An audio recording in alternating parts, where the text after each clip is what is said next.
Il semblerait que malgré la force de cet avènement survenu lors de la Pentecôte, ces croyants ont dû apprendre encore ce qu'il signifiait. Car dorénavant, le conflit entre l'homme naturel et l'homme spirituel qui se manifestait en eux était le moyen de leur instruction. La transition du judaïsme vers ce qu'impliquait pleinement la nouvelle dispensation de l'Esprit Saint était parsemée de douloureux conflits, de batailles et de révolutions. Souvent, nous voyons se présenter dans ce livre des actes une crise, un grave problème, et les plateaux de la balance aussi entre le vieil ordre et le nouvel ordre. Ne mettons pas trop l'accent sur les hommes, bons ou mauvais entre le monde et le christianisme, c'était un autre aspect. Mais considérons plutôt que ce qui posait problème, c'était l'héritage, la formation et la tradition d'hommes bons et offerts. Ils sont souvent appelés pieux, confrontés à une divine et nouvelle signification, à une ouverture d'esprit céleste et spirituel. Redisons-le, les actions radicales du ciel, comme dans le cas de la Pentecôte en général, et pour Pierre et Saül de Tarse en particulier, montrent que ce nouvel ordre était nouveau et non pas du replâtrage. C'était un ascendant total, un règne, une nouvelle souveraineté qui s'introduisait. Pierre, sur la base de l'interprétation qu'il avait de l'Ancien Testament concernant la nourriture impure, avait ergoté avec le Seigneur. Mais l'apostolat de Pierre et son utilité étaient dépendants de sa soumission à ce que le Seigneur voulait lui faire connaître de meilleur. Ce fut une crise qui conduisit Pierre au seuil d'une découverte et qui l'avait absolument ébahi. Pouvais-je, moi, m'opposer à Dieu? Acte 11, 17. Il y a un principe dans tout ceci. Voulons-nous discuter continuellement et être réduits à plus ou moins de puissance et de plénitude spirituelle, ou voulons-nous ce que Dieu veut?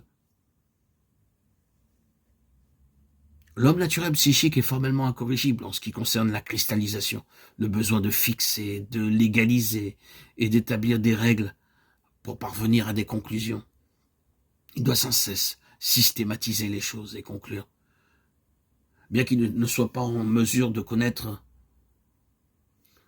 tout ce que cela signifie, il chantera avec enthousiasme, comme c'était au commencement. Ce sera maintenant et sera pour toujours. Parce qu'il est marié avec les formules, il recourt presque mécaniquement à fixer les choses, à les mettre dans un cadre et à les mettre dans une boîte.